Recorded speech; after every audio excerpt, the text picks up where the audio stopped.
Bueno, buenos días a todos y a todas. Estamos una vez más en esta clase de finanzas de empresas. Estamos analizando todo lo que tiene que ver con el flujo de efectivo. Y ayer estábamos viendo los ejercicios que quedaron de tarea, el ejemplo 4.1, el ejemplo 4.2, el ejemplo 4.3, creo que fue el último que vimos y quedamos pendientes con el ejemplo 4.4. La idea es que ustedes los hayan resuelto y obviamente pues como ya los subieron a la plataforma, básicamente es para que los comparen y que puedan decir dónde están las diferencias en cuanto a lo que ustedes hicieron y lo que yo estoy presentando. El ejemplo 4.4 dice, durante el año la empresa experimentó un aumento de sus activos fijos netos de $300,000 y tuvo una depreciación de $200,000. También experimentó un aumento de sus activos corrientes de $150,000 y un incremento de sus cuentas por pagar y deudas acumuladas de $75,000. Si su flujo de efectivo operativo de este año fue de $700,000, calcule el flujo de efectivo libre de la empresa para ese año. Entonces, la fórmula para el flujo de efectivo libre está en la fórmula 4.4, que es el flujo de efectivo operativo menos inversiones en activos fijos netos y menos la inversión en activos corrientes netos. Y aquí en la fórmula 4.5 me dice cuál es la fórmula para la inversión en activos fijos netos, que es el cambio de los activos fijos netos más la depreciación. En función a eso, entonces lo trabajamos. Resulta que aquí tengo yo que el flujo de efectivo neto son 700,000, que ya me lo da. Ya me dice que el flujo de efectivo operativo, perdón, es de 700, acá, 700,000. Está mal esta flechita aquí. Es acá. El flujo de efectivo operativo. Ahora, ya conozco los 700,000. Tengo que rebajarle la inversión en activos fijos netos y rebajarle el cambio, perdón, la inversión en activos corrientes. Inversión en activos corrientes netos.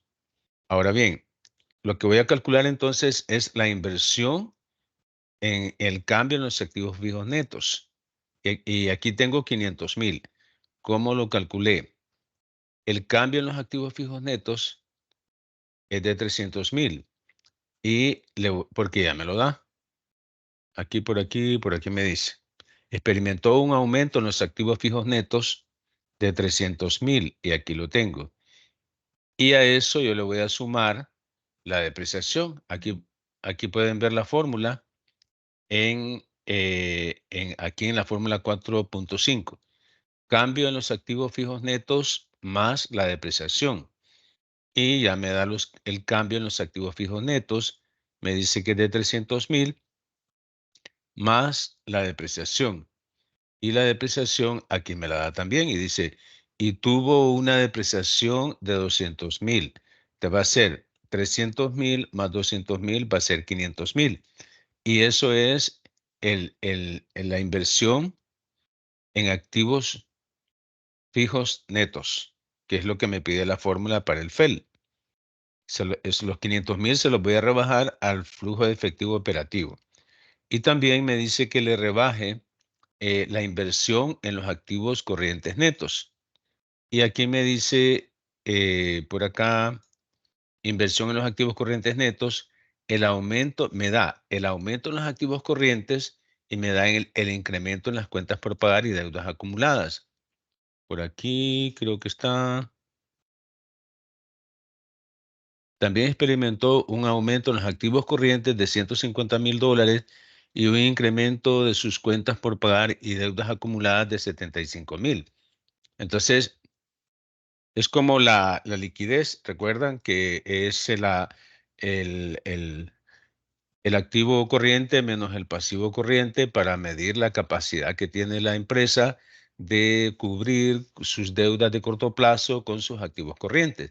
Entonces, si hablamos de un incremento, si aumenta, como estoy comparando 2 años, entonces si hay un aumento en los pasivos corrientes, tiene que haber un aumento mayor en los activos corrientes para que la razón de liquidez me vaya siendo mayor que 1 y pueda ser aceptable. Pero bueno, aquí el punto es que la inversión en los activos corrientes netos es de 75,000. Entonces la fórmula solo me dice que rebaje el flujo de efectivo operativo menos la inversión, perdón, la inversión en los activos fijos netos menos la inversión en los activos corrientes. Y por lo tanto, el FEL es de $125,000. Así estaba. Solo están dando checklist o están corrigiendo. ¿Hola? Estamos corrigiendo, a mí me salió malo. Ajá. Sí, igual. Nosotros también, Lick. Ok, pero ¿tengo algún error yo? ¿Estoy equivocado o ando bien? ¿O ustedes qué fue lo que hicieron? Que no salió igual. ¿Puede compartir a alguien, por lo menos uno, qué fue lo que pasó que no da igual? En mi caso sí, igual no dio. Ajá, muy bien. Bueno, siempre es bueno que cuando el estudiante no lo tiene como el profesor, decir por qué, dónde está la diferencia, ¿verdad? Para ver quién es el que debe modificar. Bueno, entonces pasamos al problema 4.1. El problema 4.1 dice depreciación. El 20 de marzo del 2012, la empresa adquirió 2 nuevos activos. El activo A es equipo de investigación que costó $17,000, con un periodo de recuperación de 3 años. El activo B es un activo de duplicación con un costo instalado de $45,000 y un periodo de recuperación de 5 años. Usando los porcentajes de depreciación según el método Makers presentados en la tabla 4.2, aquí les tengo la tabla 4.2, elabore un programa de depreciación para cada uno de los activos. Entonces yo elaboré este cuadrito que observan aquí, que tiene en color amarillo para el activo A y el color verde para el activo B. El costo de cada uno de ellos y me dice cuál es el periodo de recuperación. Y con ese periodo de recuperación yo lo busco aquí en la tabla, que ya me dice que para 3 años cuáles son los porcentajes del activo A y para 5 años cuáles son los porcentajes del activo B. Entonces por esa razón hice 2 cuadros. Uno para el activo A, que es el que vamos a explicar ahorita, y dice que el activo A es de 3 años, su vida útil es de 3 años. Entonces las tasas son para el año 1, 33%, para el año 2, 45%, para el año 3, 15%, y para el valor residual, que es el año 4, es el 7%. Y luego, pues entonces solo se multiplica porque como se deprecia todo el costo, por eso las tasas se le aplican al costo. Entonces sería que para el primer año el gasto de depreciación es de 55,610, para el segundo año 7,560, para el tercer año 2,550. Y lo que quedó pendiente por depreciar al final de su vida útil son 1,190, que corresponde al 7%.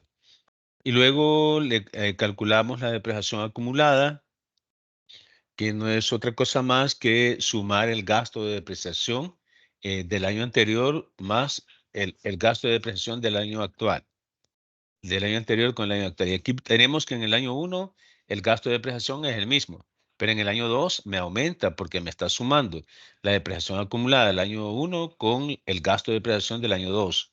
Y aquí se los puedo mostrar para que ustedes lo aprecien mejor. Ahí está, miren. La depreciación acumulada del año 2 es la suma de la depreciación acumulada del año 1 más el gasto de depreciación del año 2. y así sucesivamente.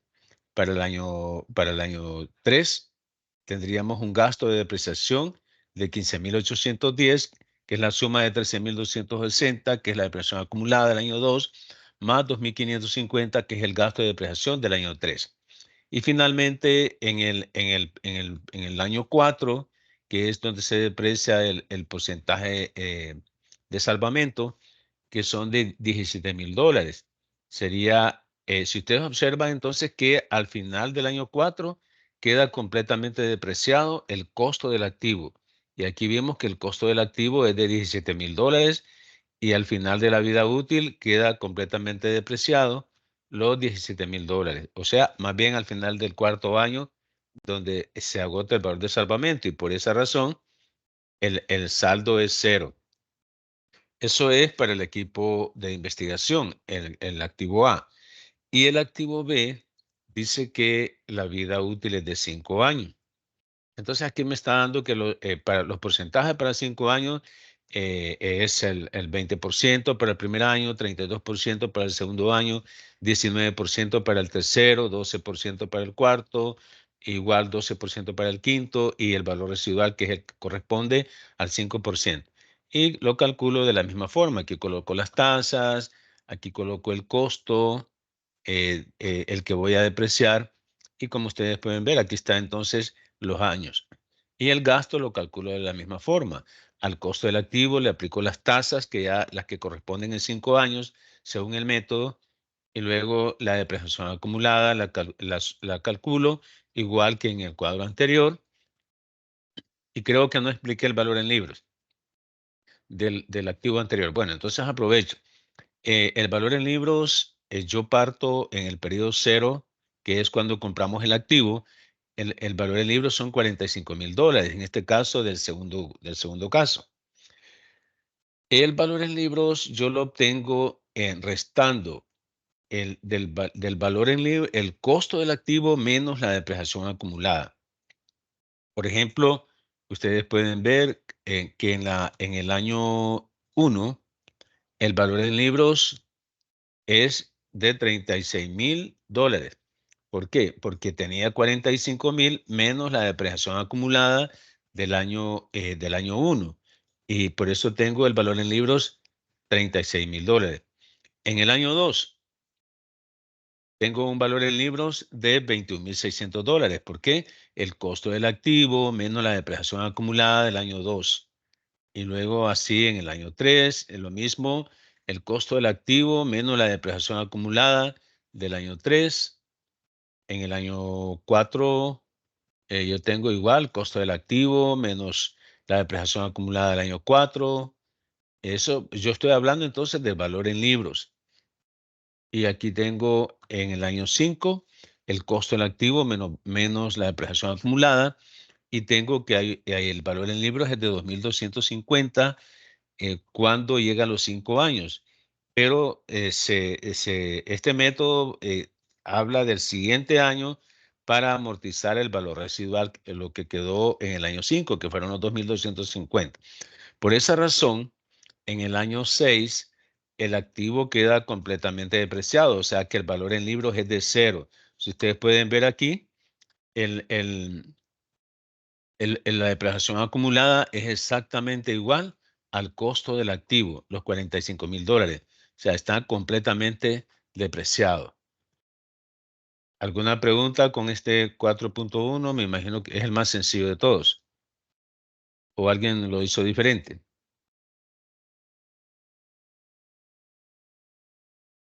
¿Alguien tiene diferencia?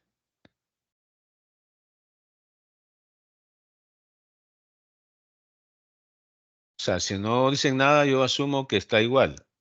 Así debe ser.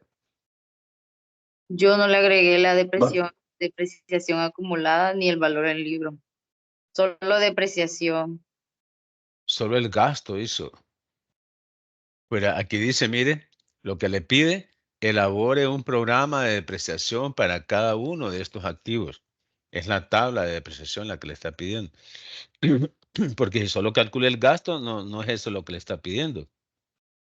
No le está pidiendo solo el gasto, le está pidiendo el programa. O sea, que se pueda ver todo completo, el costo del activo, las tasas que le está aplicando, el gasto de depreciación para cada año, la depreciación acumulada de cada año y el valor en libros de cada año para cada uno de los activos. Pero puedo identificar entonces dónde debe mejorar, ¿verdad? Sí, Lick. Muy Entendido. bien. Muy bien. Vamos al 4.2. El 4.2 dice siempre con depreciación. Si ustedes observan, estamos nada más trabajando con el objetivo de aprendizaje 1 y 2. Este ejercicio cumple con el objetivo de aprendizaje 1, que tiene que ver con la depreciación. Dice, a principios del 2012, la empresa compró una máquina nueva que fabrica tapones de corcho para botella de vino en $10,000. La máquina tiene un periodo de recuperación de 3 años. Al final del servicio se espera venderla en $2,000. Elabore un programa de depreciación para este activo usando los porcentajes de depreciación del método Makers, que es el que ustedes ya conocen. Entonces, resulta que el valor a depreciar, aquí ya no me está diciendo que lo deprecie el costo del activo, sino que ya me está dando un valor de salvamento.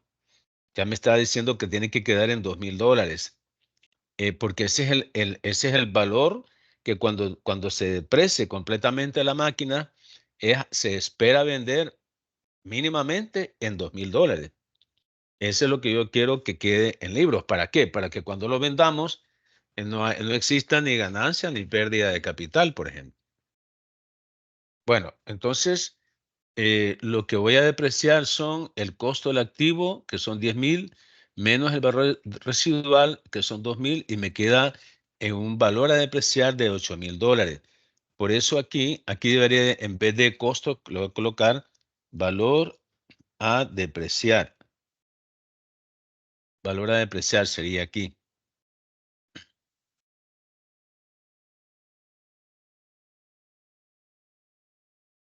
Luego tendríamos aquí la tasa, que ya lo estoy tomando de aquí porque dice que son la vida útil de 3 años. Entonces aquí está 33, 45, 15 y 7. Aquí me lo está diciendo la tabla. Y luego para calcular el gasto le aplico las tasas al valor a depreciar y la depreciación acumulada, pues ya les expliqué que es en el primer año. Recuerden que el primer año en la depreciación acumulada es igual al gasto de depreciación de ese año. O sea, en la medida en que va avanzando la vida útil del activo, me va aumentando la depreciación acumulada. Y luego el valor en libros, que ya se lo expliqué, que es el costo del activo menos la depreciación acumulada. Siempre partan del costo, en este caso son $10,000. En este caso, yo tengo que partir de $10,000. ¿Por qué? Porque yo al final tengo que reflejar los $2,000 que quedan de valor residual. Entonces, así voy obteniendo mi valor en libros y al final me queda en $2,000. Si ustedes observan, el gasto que se llevó cada año, la sumatoria son $8,000, que es el valor a depreciar. No es lo mismo el valor a depreciar que el costo del activo. Ya se lo demostré aquí.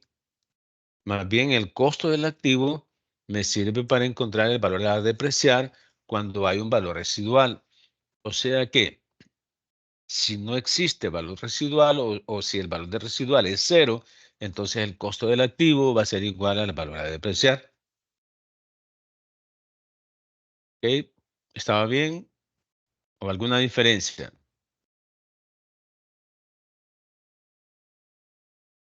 ¿Hay alguna diferencia con alguien?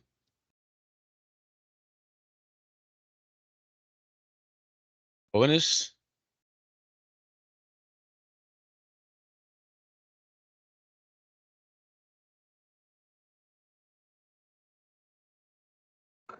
Pues en nuestro caso, Lick nos salió ahí un poquito malo, pero ya estamos corrigiendo.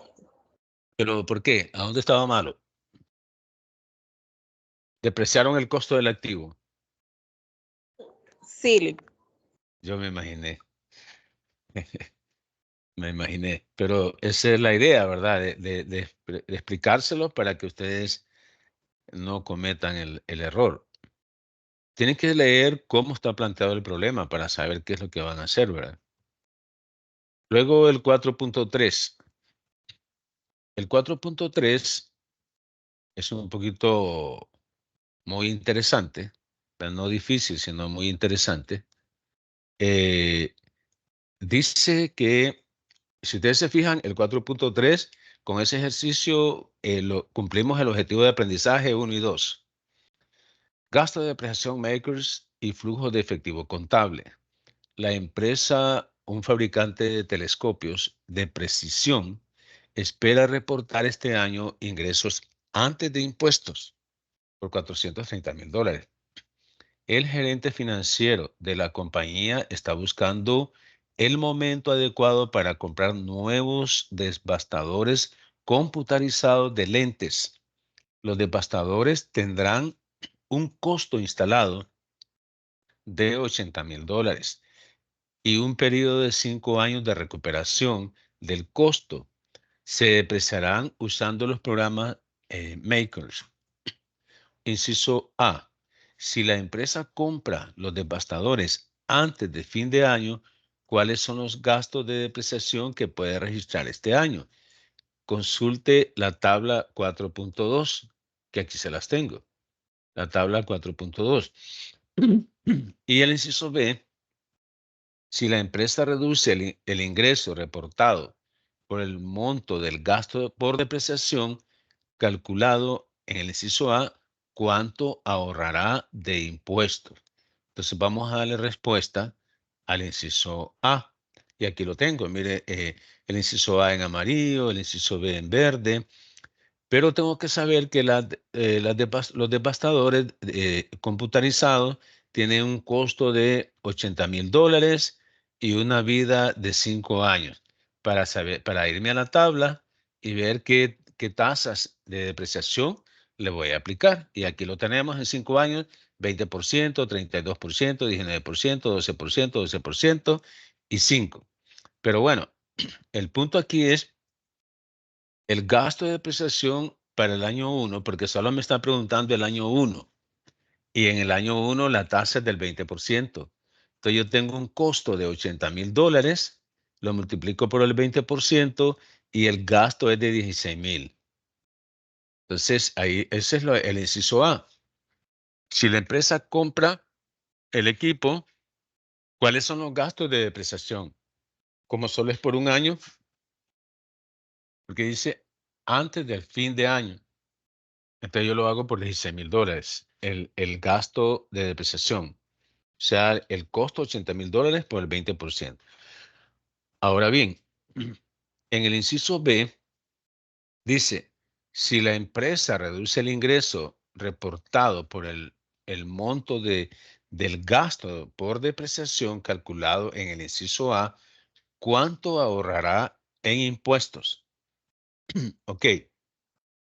Entonces aquí me está hablando que yo reduzca el ingreso es como un supuesto, ¿verdad? Como ya sé cuánto vas a tener de gasto de depreciación, entonces lo que me está diciendo es que reduzca el ingreso por el valor del gasto de depreciación. Y aquí lo reduje, serían los $430,000 menos los $16,000 de depreciación y me queda un ingreso reducido de $414,000. Ahora bien, tengo que hacer este cuadrito que me muestre el antes, el después y la reducción. Y ahí lo podemos ver. Ingresos antes, 430,000. Después, 414,000. Reducción, 16,000. ¿Verdad? 16,000. O sea, después de la depreciación, $16,000. Entonces yo le calculo el impuesto a los ingresos, que la tasa creo que no la da. La tasa no la da. Entonces yo tuve que ponerle el 35%. Alguien pudo haberlo hecho con el 40%, pero yo lo hice con el 35%. Entonces me da el impuesto en el antes de 150,500 y en el después de 144,900. La diferencia es 5,600. Por esa razón, la respuesta al inciso B dice ahorro en impuestos. Es el gasto de depreciación multiplicado por la tasa de impuesto, que son 5.600. Eso se estaría ahorrando en impuestos si hace esa modificación. O sea, si lo hicieron, ahí van a haber variantes porque de repente qué tasa de impuesto usaron. O no lo hicieron, no lo entendieron. ¿Cómo estamos con este caso? ¿O lo hicieron diferente?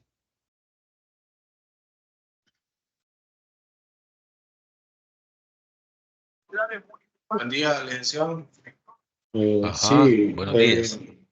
así, así me da, lo que pasa es que utilicé otro impuesto, ¿verdad? Pero Ujú. ya haciéndolo con el impuesto que usted tiene ahí de 35, igual me da igual, entonces sí está bien la fórmula que Sí, utilicé. o sea, como el ejercicio no da tasa de impuesto, entonces ustedes pudieran haber usado 30, el 40, el 35, pero yo usé 35.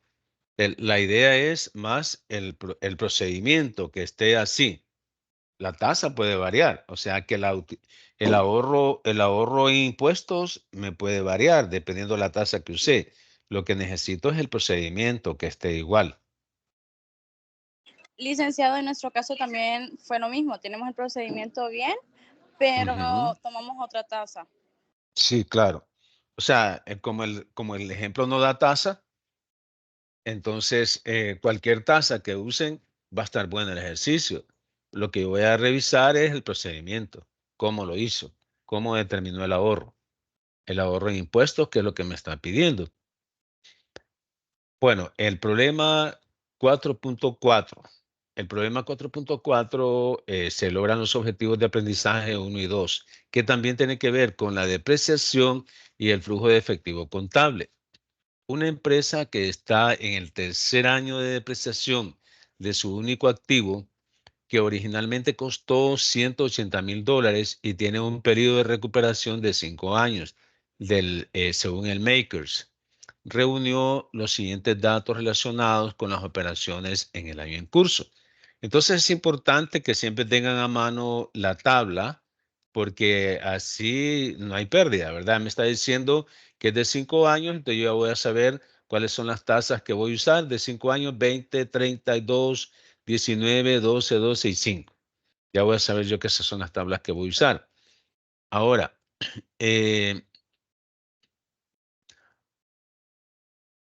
la información que da es esta que está acá, que estoy moviendo en este momento. Estas son del periodo, porque dice reunió los siguientes datos relacionados con las operaciones del año. O sea que se generaron, son operativas, pues, se generaron durante el año. ¿De qué pasó? Las deudas acumuladas aumentaron, los activos corrientes aumentaron, los gastos por intereses se generaron 15,000.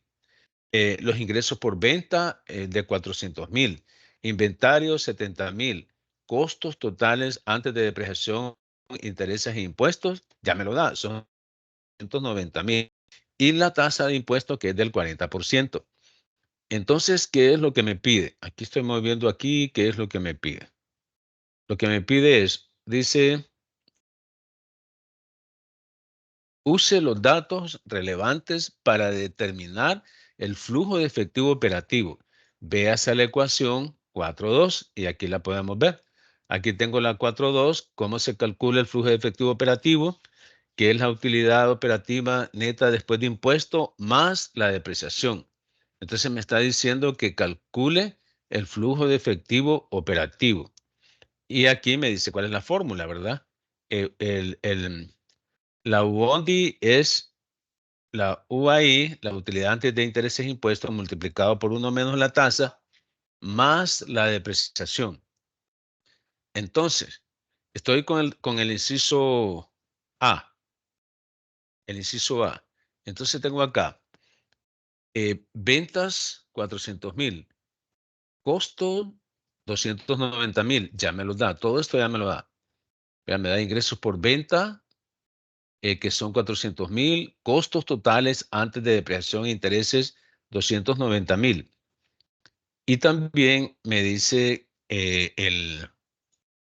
yo tengo que calcular el gasto de depreciación. El gasto de depreciación, ¿cómo lo calculo? Multiplicando el costo del activo por la tasa, pero tengo aquí gasto de depreciación, 5 años. Está en el tercer año, dice, ¿verdad? Está en el tercer año.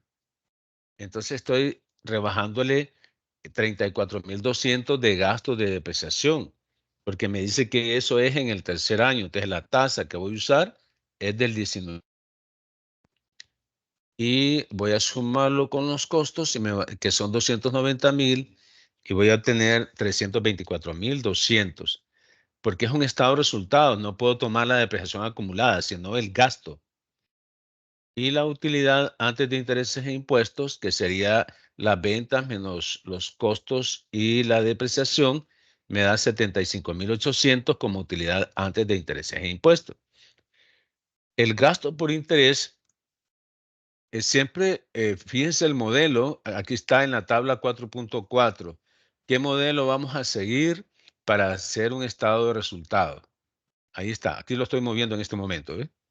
El estado de resultados es el modelo que está en la tabla 4.4. Entonces, le voy a rebajar gastos por interés, que son $15,000, que ya me lo da aquí. Gasto por intereses, $15,000. Y voy a obtener la utilidad antes de impuestos, que son 60,800, siguiendo el esquema del estado de resultados. Y le voy a calcular el impuesto sobre la renta, que ya me dice cuál es la tasa. En este caso ya me está dando la tasa. Me dice que la tasa impositiva sobre el ingreso ordinario es de 40% del impuesto sobre la renta. Entonces, impuestos 40% son 70, el 40% aplicado a la utilidad antes de impuesto. Ahí se lo estoy marcando en la flecha azul.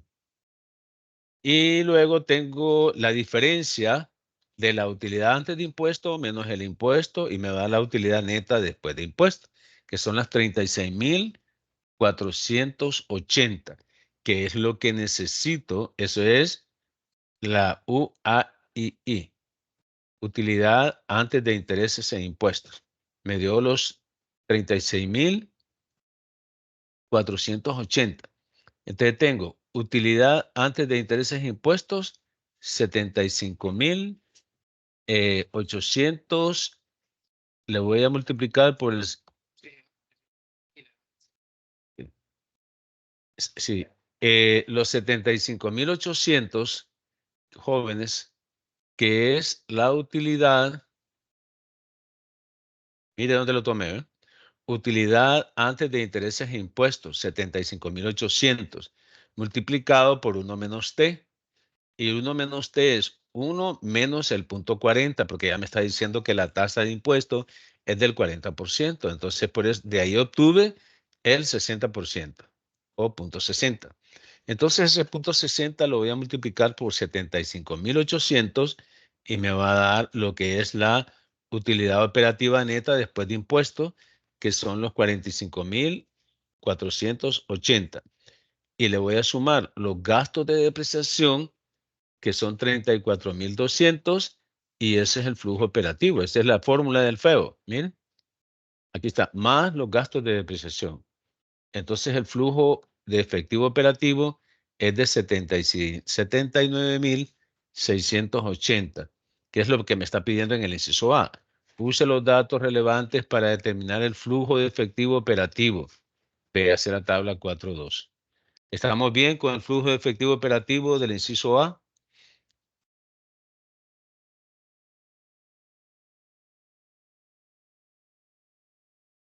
¿O notaron algunas diferencias?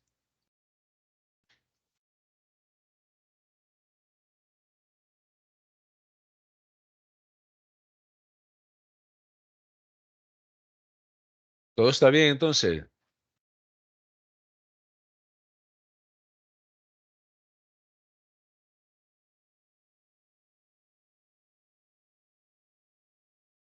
Jóvenes, estoy preguntando. Sí, Lick. Ok.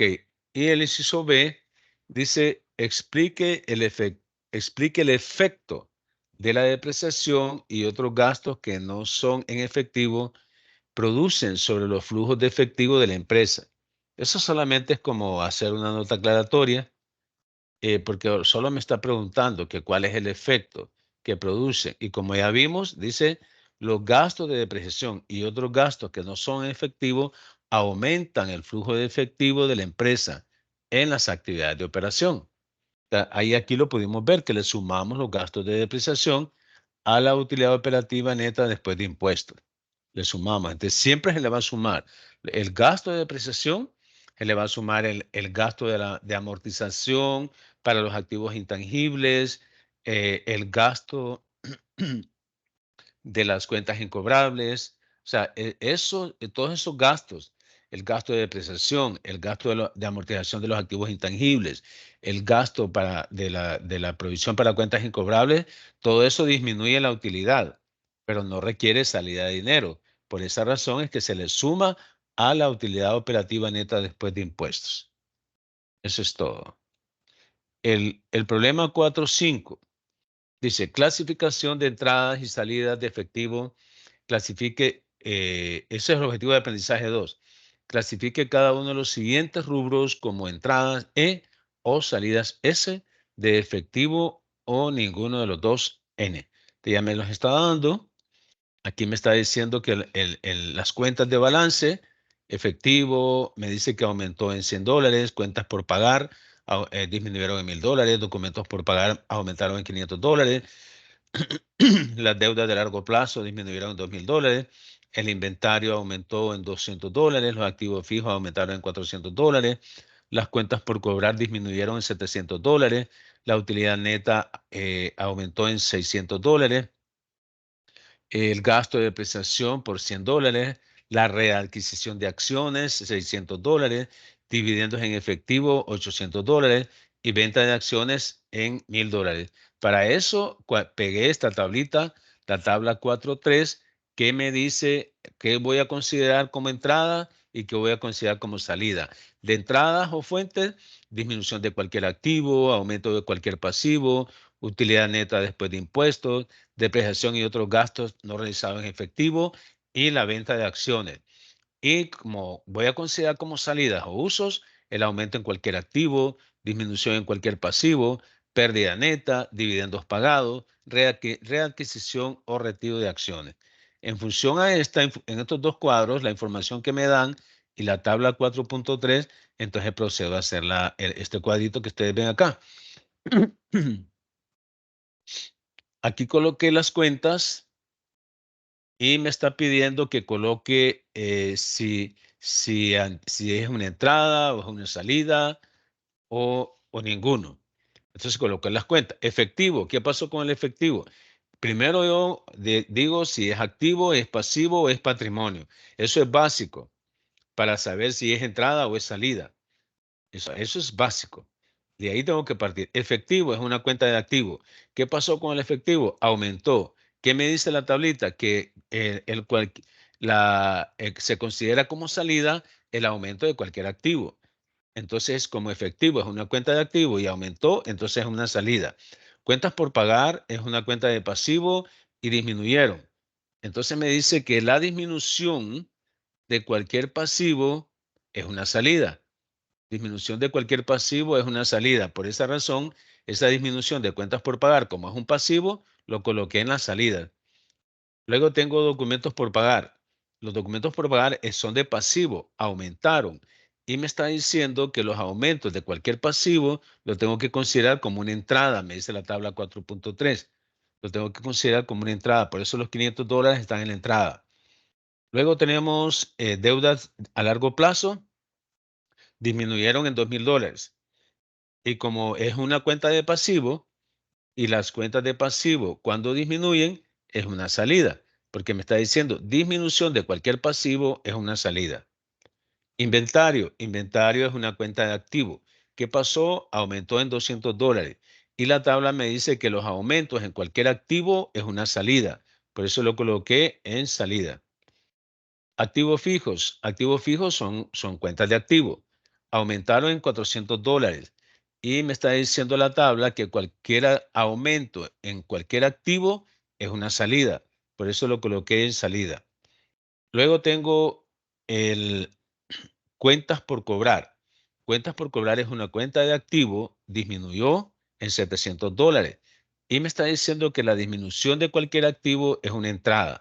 Por eso lo tengo en entrada. Luego me dice la utilidad neta. La utilidad neta es una cuenta, aquí tengo malo. Es una cuenta de patrimonio. No es una cuenta de activo. Es una cuenta de patrimonio. Y me está diciendo que la utilidad neta es una entrada. Mira, aquí me dice, utilidad neta después de impuesto. Se considera como una entrada. Solo hice ese cambio porque no es de activo, es patrimonio, la utilidad neta. Luego, la depreciación. La depreciación es una cuenta de activo. Aumentó. Y me está diciendo que los aumentos en la depreciación son entrada. Por eso lo coloqué en entrada. La readquisición de acciones. Aquí está. La readquisición de acciones es patrimonio, pero aquí me está diciendo que la readquisición o retiro de acciones es salida, por eso lo tengo en salida. Dividendos en efectivo. Aquí me dice que los dividendos en efectivo son salidas. Aquí está. Y es una cuenta de patrimonio. Y lo coloqué aquí, en salida. Y finalmente dice las ventas de acciones. Venta de acciones lo considero como una entrada. Y es una cuenta de patrimonio porque es capital social. Tengo $1,000 en patrimonio y es una entrada por 1,000. En resumidas, tenemos 2,900 de entradas y 5,100 de salida. Eso es todo lo que me piden. Si alguien, ¿cómo lo tienen? Si está bien. ¿Lo hicieron así? Sí, estamos bien. Estamos bien con eso, ¿verdad? O sea, me imagino que ustedes, utilidad neta, lo colocaron en patrimonio, ¿verdad? Yo fui el que cometí el error y lo puse en activo. Pero ustedes con seguridad que lo colocaron en patrimonio. Luego tenemos el último ejercicio, que lo van a ver muy abultado, pero es que para referencias me gusta colocar ahí los cuadros. Con el problema 4.6 se logra el objetivo de aprendizaje 2.